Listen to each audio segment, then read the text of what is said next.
Welcome to Fancounters. My name's Nick. You can follow us on social media. We are on Facebook. We have a private Facebook group called Sharpie Nation. You can join there. Just ask to join. We'll let you in. And then we have a big Facebook group if you look for Fancounters. We're also taking emails at hello@fancounters.com. Now, this week, we've got something special for you. Brian Nelson Jr. sitting to my left. Say hello, Brian. Hey, Brian. Hello, Brian. Don't say hi to Brian. No. So he, again, is the moderator of the new Leave It to Beaver Facebook group on Facebook. And we've got a treat for you today. Not often do you get to talk to some of the people that worked behind the scenes so intimately on the show. But this week we've got the composer, and his name is David Michael Frank. And he's going to tell us some stories not only about working on the show, but he has an illustrious career because he's a 4-time Emmy-nominated composer. And he worked with Michael Jackson. That alone is very impressive. And we're going to hear that story, too, towards the end of the interview. If you're looking for it, it's at the end on the show today. So without further ado, we're going to get right into the show. We've got a lot of content to cover today. And next week, we have a very special treat for you. Another Cleaver kid is going to be on the show. Brian, why don't you tell our audience who we're going to be talking to next week? All right. Well, we are going to be talking to Kalina Kiff. She played Kelly Cleaver, Wally's daughter, on the new Leave It to Beaver. Before that was known as Still the Beaver. And we've been working on trying to get this interview for a very long time, so we are very excited to do that one. Stay tuned for that. But this week, let's get going. David Michael Frank, if you want to be familiar with him throughout the interview, his website is davidmichaelfrank.com. Coming to you from nowhere near the entertainment capital of the world, this is Fancounters with Nick and Elizabeth on the Podfix Network. There was this mob of people, and they're screaming my name. Crazy fans. Stop following me. Don't come around my house. If you do, the cops are going to be at yours. If I'm having dinner with my wife, don't sit down at my table. Don't follow me into the bathroom. Can I take a picture? Oh my God. I think this guy wants to fight me. Ended up being a fan. I'm the only one that's ever been on Sam Jackson and lived to tell about it. Well, guess what? I have a big surprise for you. That's why we call it Fancounters. I don't think you're going to last on the air very long. David, thanks for joining us on the show today. How are you? I'm doing really well. Good. Now, I lived in Baltimore for a while where you grew up, so I kind of have that East Coast experience as you do. There's one little thing I wanted to start with just from your bio, whether it's true or not, because I know you mentioned to Brian that your IMDb might not be 100% accurate, but did you really become Broadway's youngest conductor? And if so, can you tell us about that? Sure. That is true at the time. I don't think I'm the youngest in the history of Broadway. Okay. But at the time that right after I graduated from college, I moved to New York. I was 21. And after a couple months, got a job as a rehearsal pianist for a new Broadway show called Pretty Belle. And the show flopped, never made it to Broadway. But that took me 3 months to get that job. And then the next job took 1 day. And that was as a rehearsal pianist for a show called The Me Nobody Knows. It was originally an off-Broadway show, but there was an off-Broadway actor strike that went on. So they moved it to Broadway, even though it was a rather small show. And it was at the Helen Hayes Theater, and it got wonderful reviews and was a mild hit. Got nominated for a bunch of Tony Awards. I don't think it won any. But anyway, so I rehearsed a production of it that was going to open in Chicago. And after I rehearsed, the cast went to Chicago with the music director. And the music director didn't work out. They were not very happy with him. So they decided to send the New York music director to Chicago for about 3 weeks to work and get everything going and to open up the show. And while that went on, I went in and subbed in New York. Okay. And then after 3 weeks, and I just turned 22, and after 3 weeks, we switched places, and I went and finished the run in Chicago. And then eventually I came back and took over permanently in New York until the show closed. Wow, very cool. And the show was during this era where there were more, say, rock shows, rock pop, contemporary shows that were very popular right after Hair came out. There were a bunch of these, and so that's why they would use younger groups, because it wasn't like a big, huge orchestra where a conductor would stand in front with a baton, although I've done that too. But it was a smaller group. But I did it at the Helen Hayes, and then the show moved to the Longacre Theater. And then after that, I did another one of these that were a small group. I did Grease for a number of years. And that, of course, was a big, huge hit.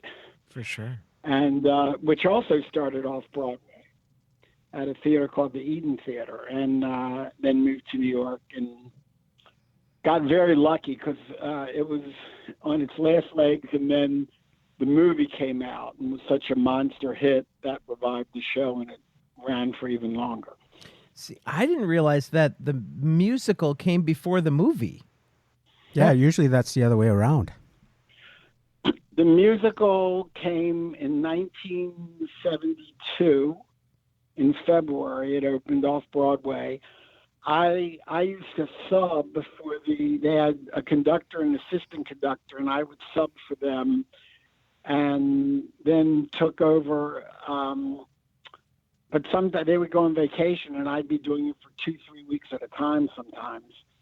And then went and opened up a company in Florida at the Coconut Grove Playhouse, and then did a tour. I think that was the last thing I did with Grease, and that was about 1975, 76. And the movie came out in 1978, so the show was 6 years before the film. So all those great songs like Grease Lightning and... not all of them. Okay. Not all of them, but most of them. Summer Lovin'? Yeah, Summer Lovin' and Grease Lightning, and a lot of those, most of them were from the show. But they did, Hopelessly Devoted to You was written for the movie. You're the One That I Want. These all replaced other songs. The song in the show was called All Choked Up. Oh, okay. It ended the show, and instead they changed it to You're the One That I Want. The Hopelessly Devoted to You was just to add a song to Olivia Newton-John to sing. And there was a song, Sandy, that Travolta sang in the movie that replaced, I thought, a better song in the show called Alone at a Drive-In Movie. It was a very funny song. And then there were a couple songs that were in the show that were just in background in the movie. You just heard them like playing in the background as if they were on the jukebox or something. That's really fun to hear those stories. We're going to get into the New Leave It to Beaver meat and potatoes. So I guess my first question regarding that is, how did you get the job on the show? Well, I got it because I had done the Bad News Bears TV series, and which was my first series, and I got that just through a bunch of unrelated coincidences, and I was lucky. And the Bad News Bears, one of the writers on the staff was Brian Levant. And then the second season of the Bad News Bears, Brian was one of the producers. So we became friendly, and then Brian hired me for some other projects. I did a Mork and Mindy for him when he ended up doing that show, and maybe a pilot or two. I did a lot of pilots at Paramount. It was like once I got into Paramount, I was there for several years and got lucky and started doing a lot of the comedies there. And then just coincidentally, I happened to do a show or two at Universal. I did a series called Domestic Life, and I think that was about a year before Beaver. And then when Beaver got made into a series, Brian asked me to do it. The movie itself was really cool. I didn't get to see it until much later, but it was cool that he went ahead and, I mean, he had this dream for how long to do this movie, and then he made it, and then it was successful. I think it could have been a lot more popular if it was around longer. And, the audience, I think, was mainly cable. The market in the syndication was so slim. I mean, not very many cities had it. Not like now with all the different channels and everything. Oh, totally. But both Beaver and Bad News Bears both had the unfortunate occurrence of coming on shortly after the FCC changed the rules for domestic television for local TV, because they made the networks in order to they wanted to encourage local productions. And in order to do that, they made the networks give up 7 p.m. The networks used to have their shows starting at 7 p.m. every night. Now it's at 8. Well, 7 Central Time. But in other words, it's an hour later. And the only night that they kept was Sunday night, because that's when 60 Minutes is on and whatever. Yeah. But they made them give up the 7 p.m. slot. And the idea, again, was to encourage local programming, but instead it just became syndication. So a local station is going to run reruns of Friends or 2.5 Men, where they're going to show Jeopardy and Wheel of Fortune and Entertainment Tonight and things like that. And so the whole idea of encouraging local programming never really worked out. And unfortunately, both the Bad News Bears and Leave It to Beaver, the new Leave It to Beaver, would have been perfect 7 p.m. shows, and would have huge network runs if they still had that time slot. At least that's my theory, and I'm pretty sure Brian would agree with that. Now, while you're composing these episodes, are you only seeing stuff after it's been shot, or do you ever visit the set to watch filming? Occasionally I went to the set, very rarely. Usually the music is the very last thing put into a show. And since I knew the show, I didn't really have to read the script. I can't even remember whether they sent me scripts. I would get a script of a film, if it was or a 2-hour TV movie, or a 2-hour cable movie or feature or whatever. Then I usually would get the script, but the script doesn't even help out that much, because you read about a scene and then you have no idea the pace of it and how it's shot, if it's quick cuts or long cuts, or how long they dwell on a certain character or the reaction. And so you really can't do much until it's already been shot. And not just shot, it has to be edited and pretty much locked down, because the music is so specific and hits so many spots and has to change moods so often that you really have to wait until the picture is really locked, because if they re-edit something, it totally screws up the music. You almost have to do your job twice at that point if they change an edit. Yes. And you can't, because if you've already been on a recording stage and paid a lot of money and had all the musicians, they don't want to have to redo it. Right. So that's why it's always at the very end. And the only thing after that is the mix, or the dub, where they mix the music, the dialogue, and the sound effects all together, and at the various levels. So that's why it's always the last thing. Unfortunately, if the episode is problematic and takes a little longer, or they get a lot of notes from the network and changes and things they don't like, or cut this scene down, or cut it out, or do this or that, sometimes it delayed when I would first get a copy of it to start work, and then I'd be in a big time crunch. And that happens on every show. It happened on Beaver and on every single show.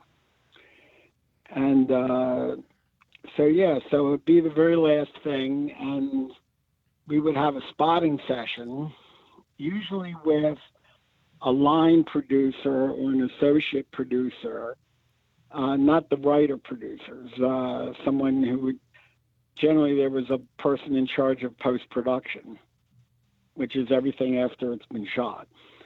And that would include editing and the sound and the picture color correction and all those things. The laugh track, because Leave It to Beaver was a single camera show and not done with a live audience, so they would add a laugh track. So all those things were done in post-production, and so I would have a spotting session where we would decide where we would have the music start and stop for every single cue. And how long does that whole process take? How, from the time you get the show to the time you submit your first draft of music for the whole episode, how long do you spend on it? A week to 10 days, maybe. Sometimes less. And when you say first draft, there was never a first draft. You just went in and recorded it and hoped it was right. They luckily they didn't ask for too many changes on my stuff. They were pretty happy, and they it was before the days of computers and where you could easily edit music and change things around. It was all done with real live musicians in a studio, and in fact it was under such a time crunch and money crunch that it would be recorded and mixed as you were recording it. You wouldn't even mix the music afterwards. You had a really good recording engineer who that would be his forte, that he would know how to record it and make it sound great right away, and hopefully. And if I needed changes or if I wasn't happy with the mix, I would just record it again right on the spot. And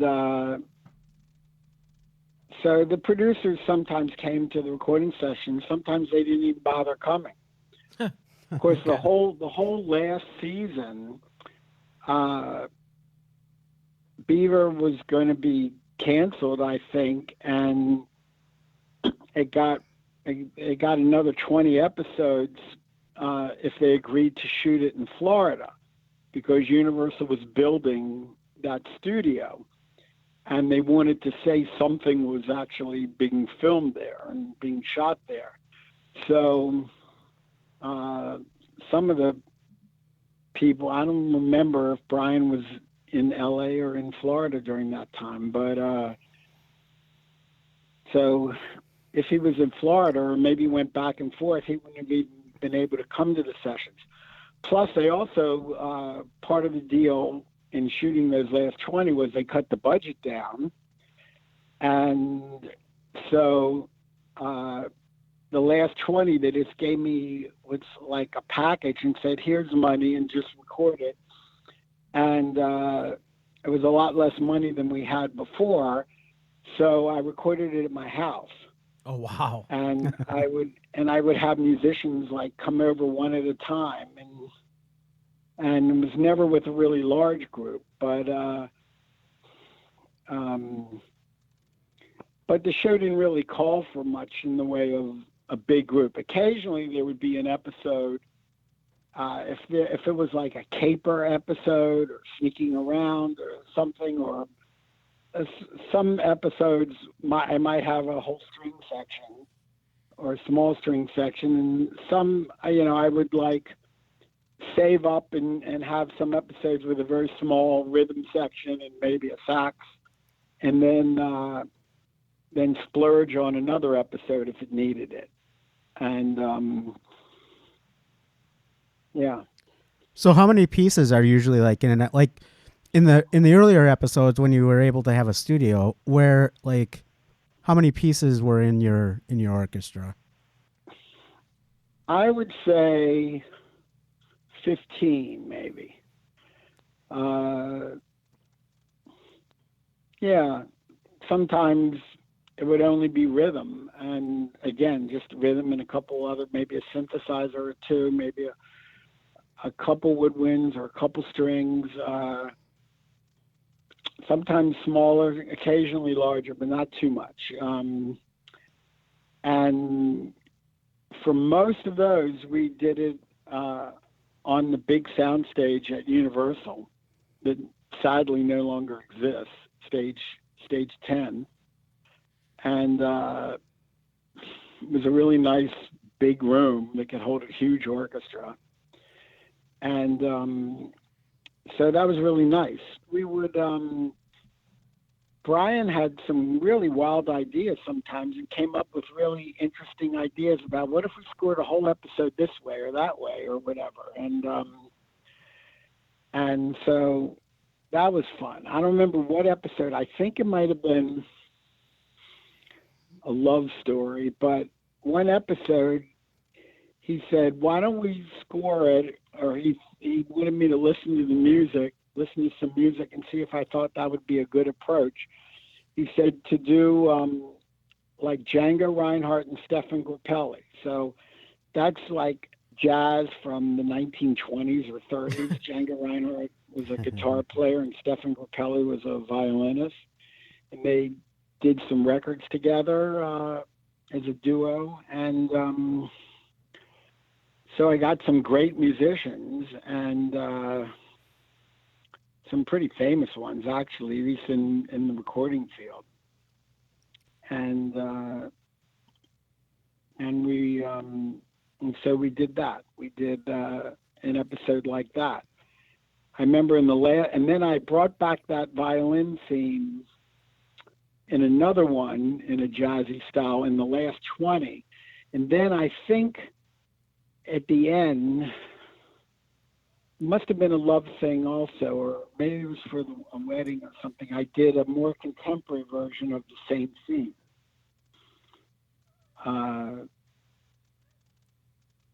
Yeah.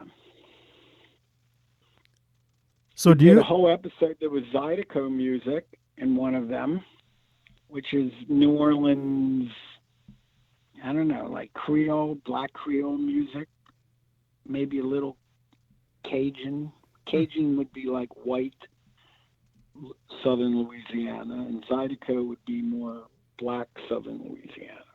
Did you direct? I know you didn't compose it, but did you direct any of the theme song? Oh, sure. So I think after the Disney Channel, we changed it, and all right, so there was a group that was signed to MCA Records called Cabo Frio. So I don't know whose idea was, but someone thought, oh, let's get this group because they're on MCA, and at the time MCA owned Universal. So it was all, the same part of the same company. And they were a fusion band, kind of, they contemporary and jazz mixed, rock jazz. And so someone came up with the idea of why don't we get them to record it? So I think they might have done a demo or something that we heard and liked. And so they asked me to arrange it for them and produce them. Well, I don't remember the exact time constraints, but I had to go to Washington, D.C., which is where they were, because maybe they were on tour or something. And Brian and I flew in there and recorded them. I went and found a recording studio, and I found what was the best studio in the area. I think it was in suburban Maryland, in the suburbs of Washington. And like Silver Spring or Chevy Chase or one of those places. So I booked. I found the really good studio. I found a great engineer. I don't know if it was a problem getting into the studio or a problem with the group, but I think we had to go in like around dinner time or so and pretty much work through the night. And finally got it, and maybe did different lengths, and also a shorter end credit version and some little bumpers if we had to, and things like that. So I produced it, and everybody was really happy with that, and the guys in the band were really happy and said, they asked me would I be interested in producing their album or some cuts for their album, and I said yes, but it never went anywhere, unfortunately. So what about we did that, and that was most of it until then. The last version was like a doo-wop, mostly a cappella. I think there was a bass. Yeah, I remember. I was just going to ask about that. How now was that like two people or was it just one person? Because it sounds like it may be like 3 or 4 people, like maybe a quartet. Yeah, I had a really good friend, Robert Jason, who I've also co-written a lot of songs with for movies. And in fact, he and I co-wrote the song about the Ollie candy bar. I don't know if you remember that. That's the one where he's daydreaming the whole time he's trying to do a paper. I don't remember, but I just remember we did it now that was a girls group. It sounded like 1940s, like the Andrews Sisters, or sounded like Bette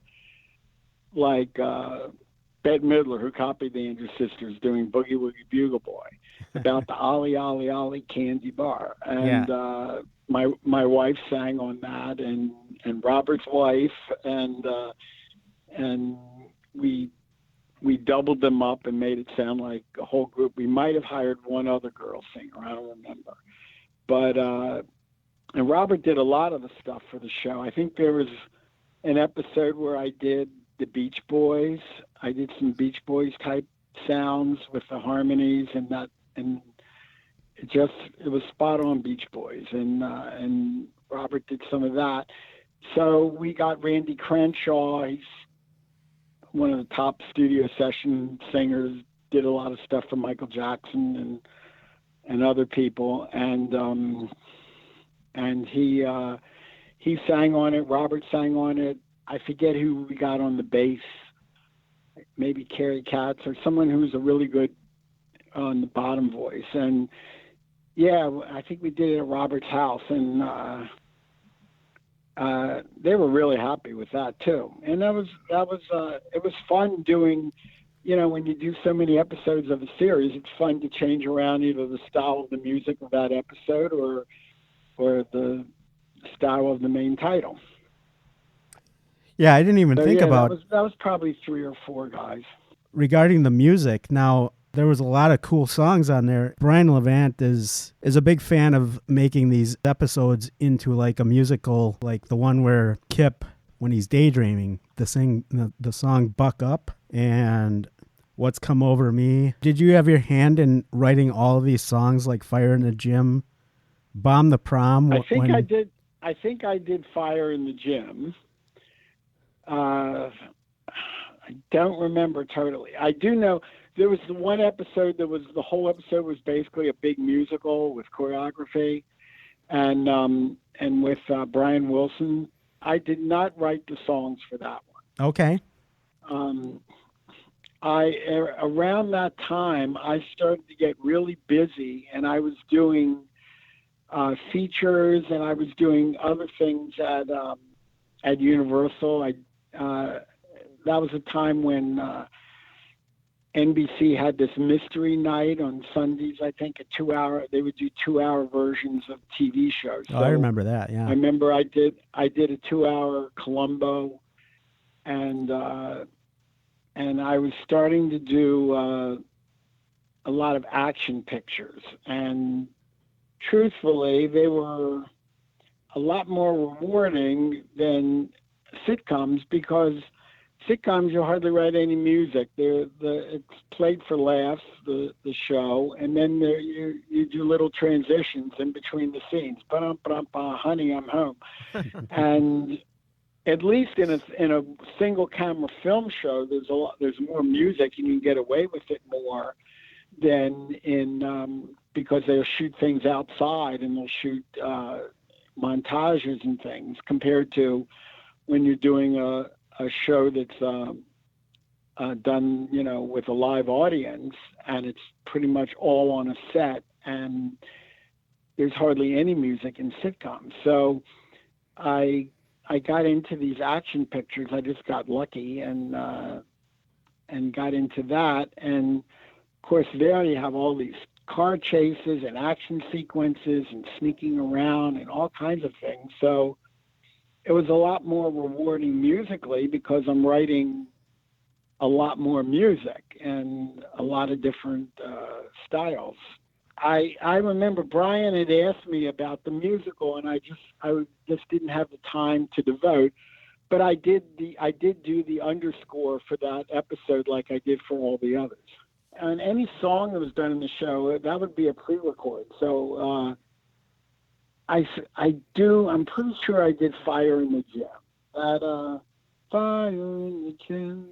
Yeah, we interviewed Kip a couple of weeks ago, and he did a line for us. Yeah, he was able to sing it too. It's one of those things that just sticks after 30 years. Yeah, I'm pretty sure I wrote that. If I didn't, I apologize to whoever did, but I'm pretty sure I did. Usually the producers, would write a lyric and then say, "Oh, we got a song in this episode, and can you put music to it?" And I think that was one, and definitely the Ollie Candy Bar was one. Chocolate cherries and cashew. Don't take one, you'll want two. Ollie, Ollie, Ollie Candy Bar. That's a catchy one too. He's our hero, best in the game. Take it from me, you'll want the same. Ollie, Ollie, Ollie Candy Bar. Yep. So I definitely remember that one, and because that was one of the really fun ones to do, to make it into that 40s with those harmonies, just like an old-fashioned TV commercial jingle. I do remember one of the boys having a band, I think, or a couple of them had a band, and Kip and Freddie probably wrote music for that. And any other scenes in the gym or dances or something, if it was just played in the background, I probably wrote that. Back then, it wasn't very common to go and license a real song. Nowadays, shows will license real songs, which is surprising because that could be really expensive. Mm-hmm. But back then, they would just have me write something that sounded like that kind of a style, or disco, if I was still in the disco era, or something. I'm pretty sure I wrote, if I don't remember exactly, but if Kip were at a school dance and kissed a girl and it was romantic or something, that would probably be an instrumental thing I would have written. David, your career has spanned over 40 years. There's got to be some great memories, not just with this show, but with so many other projects. I could sit here and list all the stuff you worked on, and people in the audience would be like, "Oh, I know that, and I know that one." So what project stands out to you as something that defines your career? Well, one of them was a movie done for TNT, for Turner, and it was called A Life in the Theater. It was written by David Mamet, and it starred Jack Lemmon and Matthew Broderick. And it was originally a play, an off-Broadway play, and they turned it into a movie. And the reason why that was, first of all, it wasn't that much music, but I really was happy with what I wrote. But after doing 2 Chuck Norris films and 3 Steven Seagal films and 2 Dolph Lundgren films, and working with all these people that aren't really actors, they're just macho, karate guys or whatever. And it was nice to get, writing by David Mamet and acting with Jack Lemmon and Matthew Broderick. So I got 2 great actors and a great script and a really talented director. So that was a really nice experience. I will say one thing I did with Brian for TV that was really nice is that I did a Mork and Mindy episode, and it was the last one of a certain season, and it was the big transition where they first kiss and realize they're in love with each other. And before that, it was just playful, and it was just some innuendo and possibility, but that changed the whole game. So I was really proud of that score. I think my best score I've ever written was for an IMAX film. It was a short. It was called Cosmic Voyage. And here's what made it so nice for me. It's basically a science lesson. Back then, so many IMAX movies were originally done for like the Smithsonian or different museums that had those big IMAX screens, and they would take an IMAX camera up into space or somewhere and do something. And this one, Cosmic Voyage, was a science lesson, and it was about the vastness of space, both cosmically, the whole universe, and also relatively the vastness of space of things very small, the space inside of an atom and a nucleus. And it basically went from the very smallest particles you could get, little quarks or something inside of a nucleus, to the very outer limits of the universe, of the known universe. And it could have been very mathematical and boring and too scientific, and the music could have been done in that style. But they made a great decision, which really affected the way I wrote it, in that they got Morgan Freeman to narrate it. And he has such a wonderful folksy quality, and a quality that's so warm. And this was, I think, 1996, so it was maybe a couple years after Shawshank, and that was really the first one everybody remembered his narration and how wonderful it was. And so he was very hot at the time, and they got him to do this. And so I wrote a score that was my version of Tchaikovsky and Leonard Bernstein and John Williams for some of the big vastness of space. And I had a gigantic orchestra. I had 90 pieces. And we recorded it up at Skywalker Ranch outside of San Francisco. It was a wonderful experience. For most of it, the music, I didn't have to worry about dialogue and things too much. That was definitely one of the highlights for me musically. How does it work with a composer in TV getting a job? Do you send demos, or do you look at what's being looked for? Or is it more like an executive producer saying, I want David Frank for this project? Wow. Well, the very beginning, I can tell you, the first TV show I got, I did two little movies, two low-budget independent movies, a year apart, 1977 and 1978. And in 1979, I got the Bad News Bears, and then that led to everything. And if you want, I could tell you how I got the Bad News Bears. It's just oh, absolutely. I think it's pretty fascinating. Okay, so as I said earlier, I spent almost 7 years in New York with Broadway shows before deciding I wanted to move to California and pursue scoring. So I was in California, and I moved there, and a friend of mine that I knew from New York, a really talented singer, Broadway singer, actor, his name was Rick Padell, and he had a really important audition out here for a Broadway show that I think it played in London, and they wanted to change it and bring it to New York.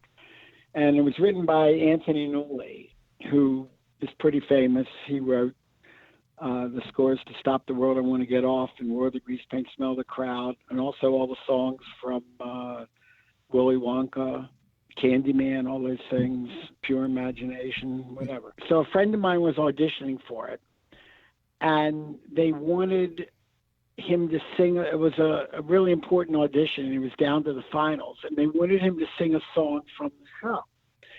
So he had to learn the song, and he had to do it for an audition. So he asked me to help him. So I figured out a really interesting arrangement and how to make the song work, and then played it for him for his audition. And shortly after that, and it went really well, but the show never ended up opening in New York. So shortly after that, I was in Joe Allen's restaurant and with this girl, and she said, "Isn't that your friend Rick over?" We were in the bar, and she said, "Over in the restaurant part, sitting down." I said, "Yeah." She said, "Why don't you go say hi?" I said, "No, I don't want to bother him." Said, "Yeah, go say hi." I said, "All right, come on, we'll go say hi." So I said hi to Rick, and he thanked me again for playing for him. And he told everybody at the table what a great job I did for him. And he turns to one of the guys and says, "Norman, you should get David to do your TV show." And Norman was Norman Stiles, who was one of the producers of the Bad News Bears. But that was just the first of all these other things that had to happen for that to work. So Norman gives me his number at Paramount, and I arranged to go up there and meet him and his writing partner, John Bonney, and went up there, and they said, "Well, we don't have a say in the music. You should talk to the executive producers," and told me their names, Arthur Silver and Bob Bruner. So I had a friend who was working on another show at Paramount at the time, a show called Making It. Mm-hmm. And I told him the story, and he said, "Oh, I know Arthur and Bob. I'll take you to their office, and you can meet them." So we arranged. He got me on the lot another day, and I think I had lunch with him. I said I talked to Norman and John about doing the music for the Bad News Bears, and they said, "Oh, well, we're not picking the composer. We left that to the line producer, Jeff Gans." Wow. So I leave the office with my friend who introduced me to them, and we're walking back, and he says, "Oh, there's Jeff right now." He just happened to be walking by, and it's a big lot, but there he was. So he said, "Jeff, this is, David Frank." And I said, I just talked to Arthur and Bob, and I'm really interested in doing the music for the Bad News Bears. And he said, "Oh, I'm getting Quincy Jones to do that. I'm pretty sure." I said, "Oh, I'm surprised because the movie, this is a TV series of it, the movie was all classical music, and it worked wonderfully. It was really funny. And especially when these, it's about a really terrible kids baseball team, right? Mm-hmm. And when they're terrible in the outfield, and they were playing Carmen, the opera, and they were playing the habanera, a very famous theme, and it worked great." And he said, "Yeah, we may do that, but I'm not sure." So he said, "Well, I'll talk to you sometime about it." Then coincidentally, Al, my friend who worked on Making It, said, "Oh, there's a girl." This was maybe a week or two later. That a girl on the show was going to sing a song in one of the episodes. And I suggested that you help her and play the piano for her. I said, "Great." So I did that. I pre-recorded the piano. But then they decided they wanted to do it live. So this is one of the shows with a live audience, and they would rehearse it, do a dress rehearsal, and which I think they would tape in case they needed it, and then do a performance at night after a dinner break. And it just so happens that Jeff, who was a line producer on Bad News Bears, was also the line producer on this show, Making It. So I said, I really want to talk to you about Bad News Bears. And he said, yeah, all right, we'll do it during the dinner break. I said, okay. So during the dinner break, he said, all right, let's go back to my office. So I go back to his office. Now, I had not seen him at all since that one day when I saw him for 2 minutes, and he said, oh, I think I'm getting Quincy Jones. And we never had another further discussion or anything. So I'm in his office, and he says, okay, well, look, here's the deal. He said, the show will be ready to spot on Monday, blah, blah, blah, and then you're going to have to score it the next Monday, and I'll book the stage, and who's your agent? So I'll get the music department to make a deal with your agent. And it's like, oh, I've got it. Oh, great. That's awesome. Wow. It was just so out of left field. Against and Quincy so Jones weird. yet. And then the music department could have nixed the whole thing, but I had to go meet the head of the music, the head of TV music at Paramount. And when I met him, he said, yeah, I just saw your name. I know you've done other stuff for us. I saw your name on a contract. And that's only because I coincidentally had played a song for this girl. Oh, wow. And had nothing to do. I didn't score anything. I just happened to play a song for this girl. So it was just a whole bunch of random things that started by me being a nice guy and playing for an audition for someone that led to me getting that TV show. It was meant to be. Yeah, I guess so. Beshert in Jewish. So it was, yeah.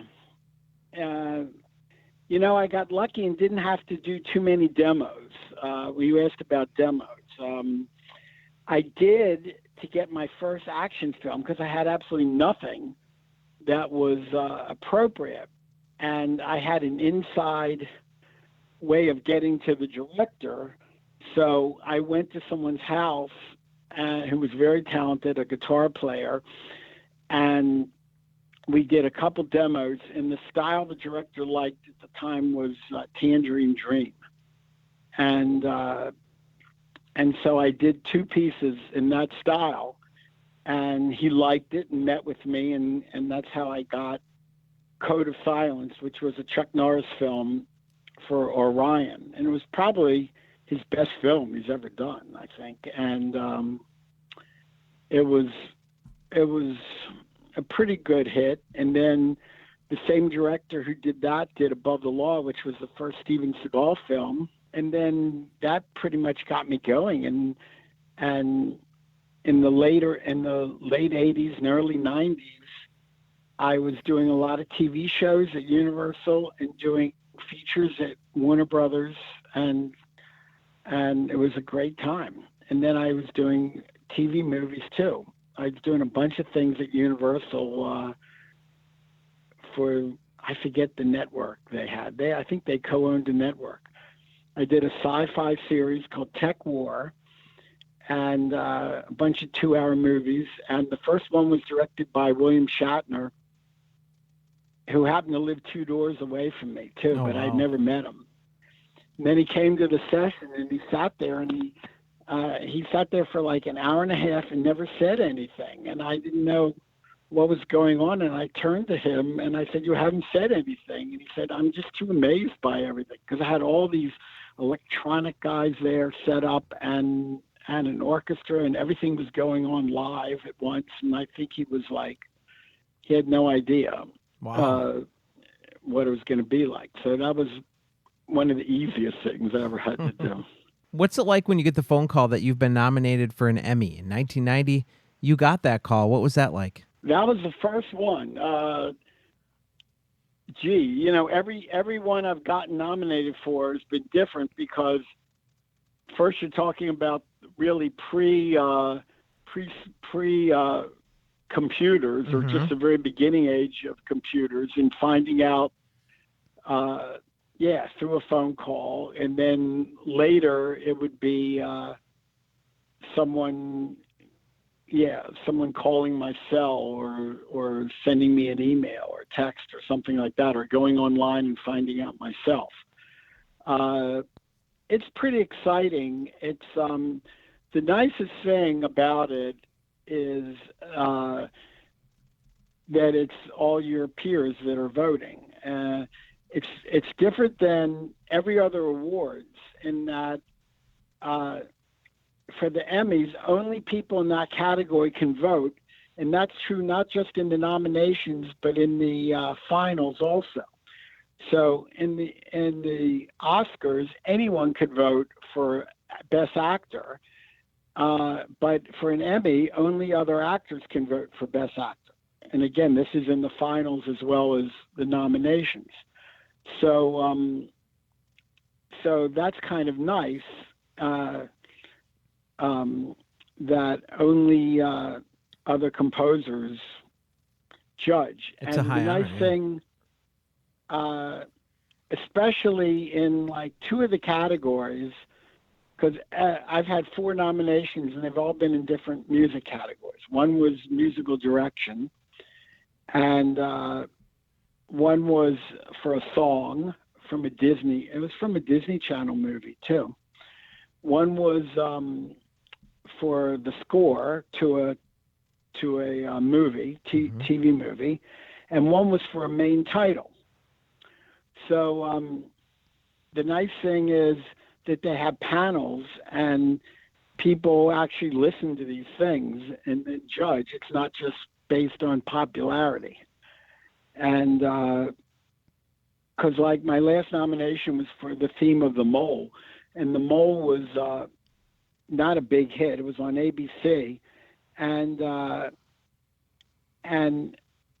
yeah, again, it wasn't a hit show. So if it had just been left up, if it had just been listed in a whole group along with all the other themes, I doubt if it would have been nominated. But there was a group of people that went to the TV Academy one evening and listened to all these submissions and then voted there. So I knew that it was listened to. So that's nice. That's awesome. Because then I got nominated based on the quality of it and not just on either the popularity of the show or the popularity of me or of someone else. I lost to John Williams, but if you have to lose out to someone, I guess it's not that bad. When the song I was nominated for from the Disney Channel, I lost out to Marvin Hamlish. So at least I've You're lost in out great to some company. good people. Yeah, it's kind of like losing in the playoffs to the World Series winner. Yeah, well, but at least in this case, they didn't cheat, you know. That's a good point.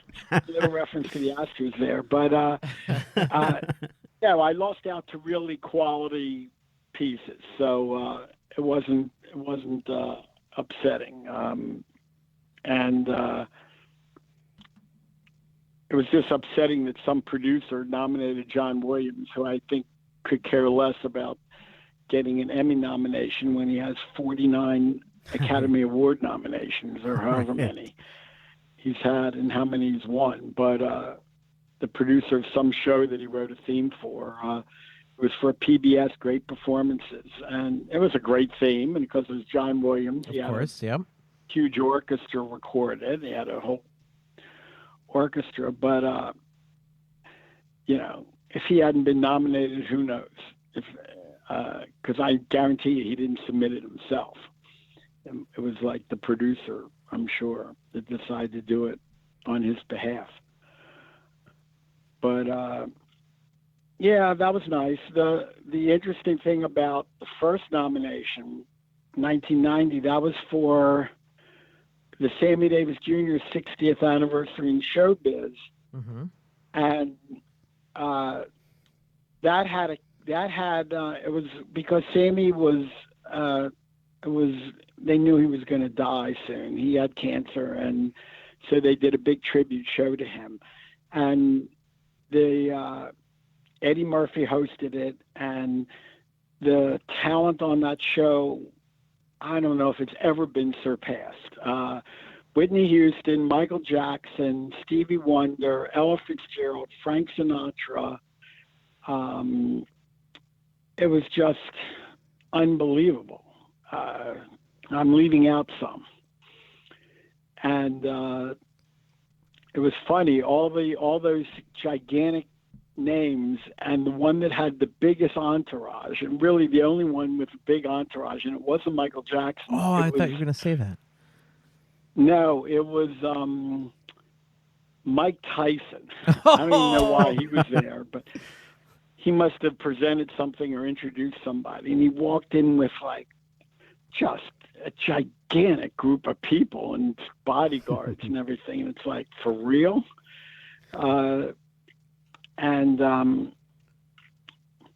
But Michael Jackson was on it, and 20 years later, 2 months before he died, I worked with Michael Jackson again. I went to his house because he was interested in having me orchestrate something, and it was a secret project that no one knew about.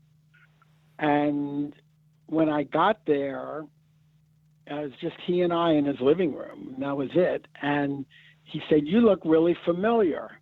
He said, "I don't forget a face. Have we ever worked together before?" And I said, "Well, I didn't work directly with him on this show." I said, "I worked on the show, and 19 years ago." And he said, "What's that? Refresh my memory." And I told him, and he said, "Oh, I remember that show. That was really great."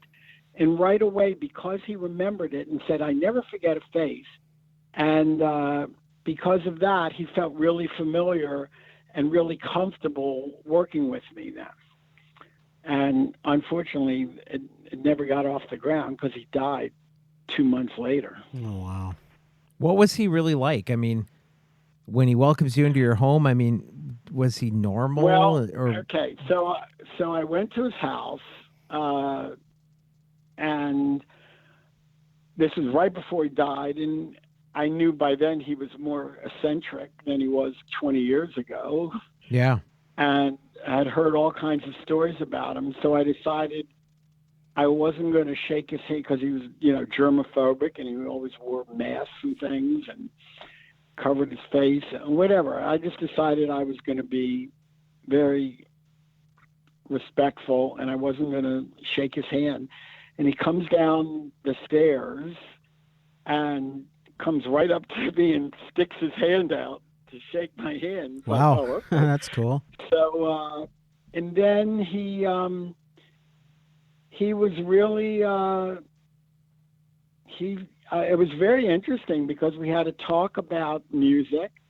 He wanted to know some of my favorite classical composers, and he told me his. And then we talked about film scores, and he wanted to know my favorite film composer. I said, "Well, I don't have a favorite film composer. I have a favorite score."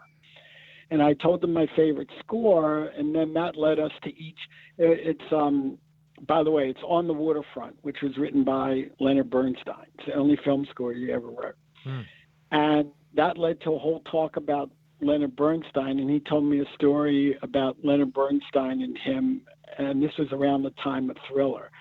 And I told him a story about my interaction with Leonard Bernstein, which was, just this little tiny thing. And we talked about the other Bernstein, Elmer Bernstein, and how much we each loved the score to Kill a Mockingbird. And it was really fascinating. We talked a lot about music, and then he played me some demos of these pieces of music that he had written that he wanted to record with a big orchestra. And this was all instrumental kind of classical music. And he said that nobody knew he was doing this project. And most of the music was on demo, but some of it wasn't. And so he didn't even have a piano in it. He was renting this huge mansion, and he didn't even have a piano in it. But he had a keyboard set up in the pool house. So we went there.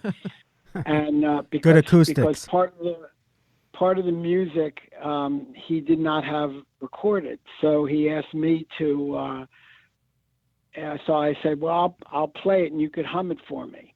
And luckily, I had a recorder. It was before the days of iPhone, and or before I had one. And so I had this little mini recorder. Yeah. And so I recorded it, and it's him singing, it's him humming the melody, and I'm figuring out the chords as he's humming it.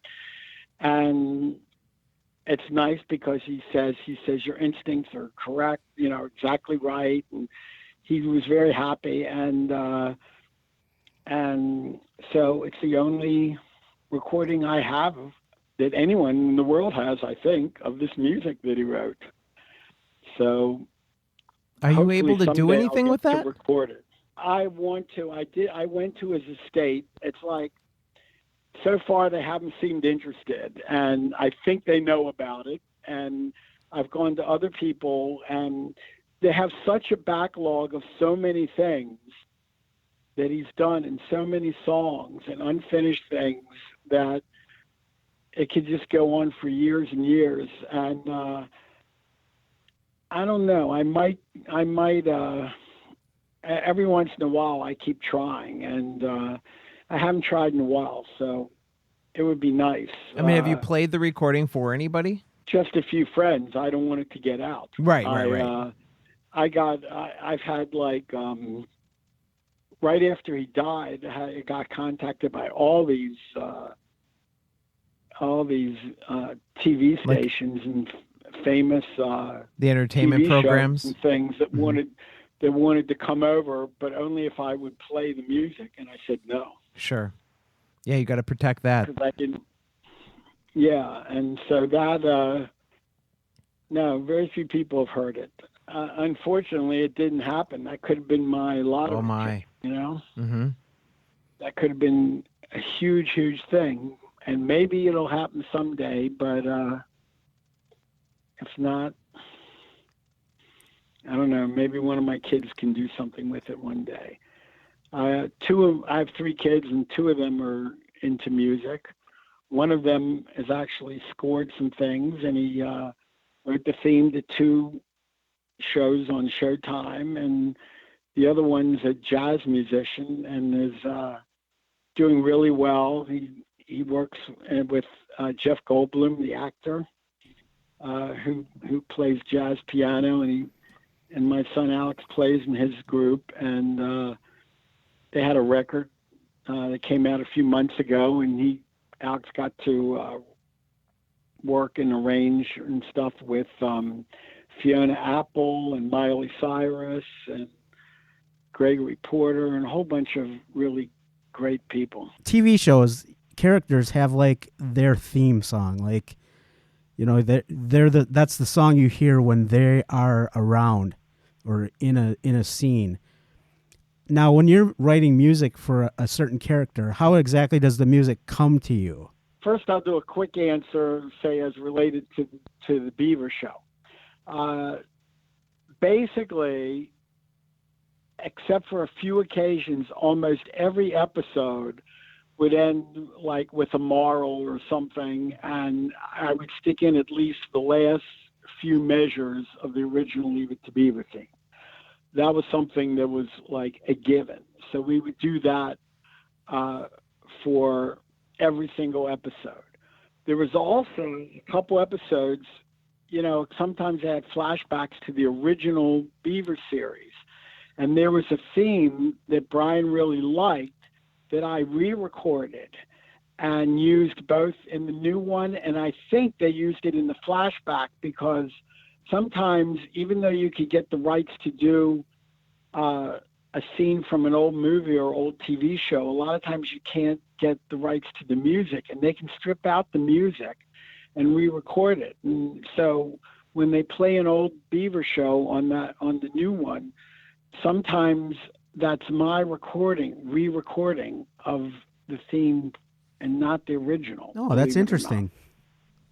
Yeah. There was one da da da da da da da. I remember that one. Yes.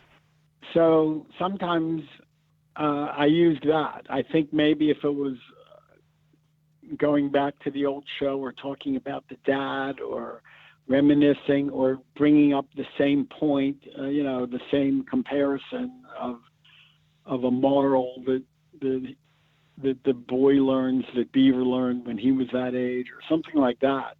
So I would use that theme sometimes. Now, as far as characters and themes, that's really an interesting question, and sometimes it works to have a character have a theme. Sometimes, usually with Beaver, with the episodes, I'd have one major theme and then see if I could make it work in different ways. Fast, slow, sad, a slow version of it, and a comic version of it. And because it's such a short episode, because if it's a half hour, it means it's 22 minutes, and so I would try to write a new theme there'll be the theme of the episode, and do it in different styles for whatever the episode would require. But as for a theme for a character, if you don't mind, I'll tell you the most interesting one I ever had in that respect. It was a movie called Poison Ivy. It starred Drew Barrymore and Cheryl Ladd, Tom Skerritt, and Sarah Gilbert. It was a really sexy film noirish type of movie. So Drew Barrymore sort of infiltrates her way into this family and sort of takes over and wants to act like the mom and whatever. And so Drew Barrymore had her own theme, the main theme, Ivy's theme, the main title. And she had a little motif, which would be like the accompaniment to the theme.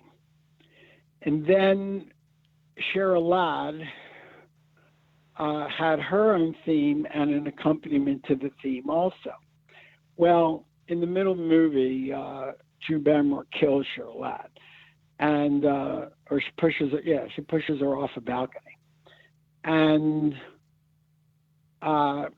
as she insinuates herself into the house, all of a sudden you might hear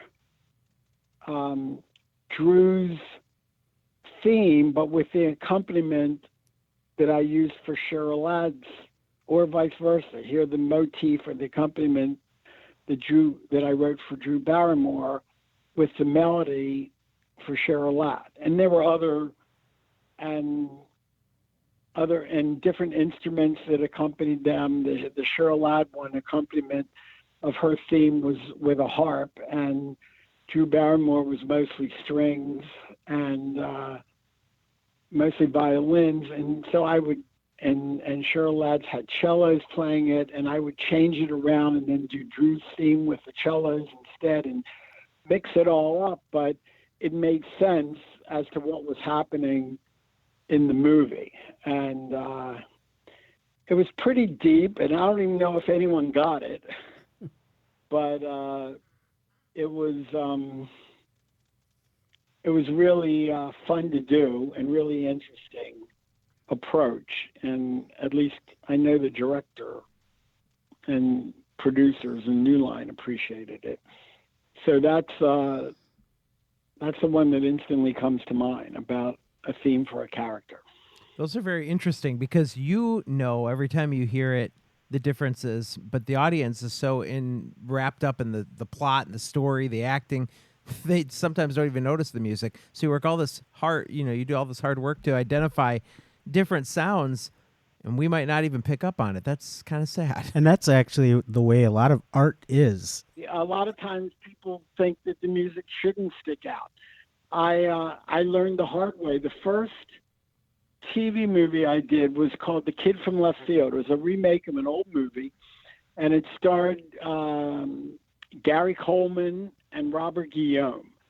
And it was a movie about a little kid who becomes a manager of the Chicago Cubs or something. And it's a fantasy. And and the music, I was so proud of the music, and the director, it was her first film, I think, and she was really proud of it too.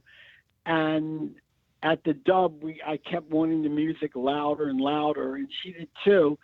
And when it aired, I had friends just tell me it's too loud and it's obtrusive. And I remember I got a bad review for it, and I couldn't believe, because I was really proud of the music.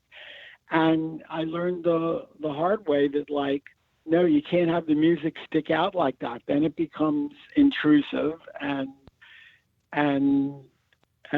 you know, it should be more in the background, and it's not the featured thing, and it's not that important that every note be heard. Even when I watch movies, and I'll listen for the score a lot more than an ordinary person, but a lot of times I'm so caught up in the movie, if it's really good, that I won't even notice it. Well, thank you so Sure. much. We really do appreciate your time, your stories. I mean, your career, the amount of things that you've gotten to play on and experience. There's It's stories. phenomenal. It's It's phenomenal. Thank you. I've been pretty lucky, and I'm pretty happy with my life, and I'm pretty glad I decided to try the career and left Baltimore. Although I like Baltimore, I still have a Baltimore accent. Yeah, it's worked out pretty nice. I guess so's the rest of my life. I've been married for 37 years. I have 3 wonderful kids, 1 grandchild, hoping to have more. All right. And so everything's worked out. Excellent. Well, thank you very much again for your time. Thank you. Sure, you're very welcome. Stay in touch, and if you have more stories you want to share with us, we'll do it again. Sure, I got lots. So Thanks again for your time, David. you're very welcome. All right. Take care. Take care, sir. Bye. Bye. Our thanks to David Michael Frank for being on the show this week. We really do appreciate it. As we mentioned in our opening, Kalina Kiff will be here next week from the new Leave It to Beaver. She played Tony Dow's daughter, Wally's daughter, on the show, Kelly. And she'll be here to share her memories of the show, as well as share some of the project that she's been working on as well. Brian, thanks so much for being here again. Oh, absolutely. Thanks for having me. And Elizabeth, thank you for letting me use your chair these past few weeks. You know, it's been nice. And yes, a lot of the fans, they are wondering where Elizabeth was. So yeah, I'm sure they were relieved to know that you're okay and that you were on the last week's show. And Yeah, the last 3 weeks she's been here. So wow. So yeah, they've gotten their dose of Elizabeth. So again, thank you for lending me your chair. I really appreciate it. all right, be here next week. Kalina Kiff will be here. We'll be here, and we hope you are too. Subscribe, tell a friend, and we'll see you next week. Bye-bye.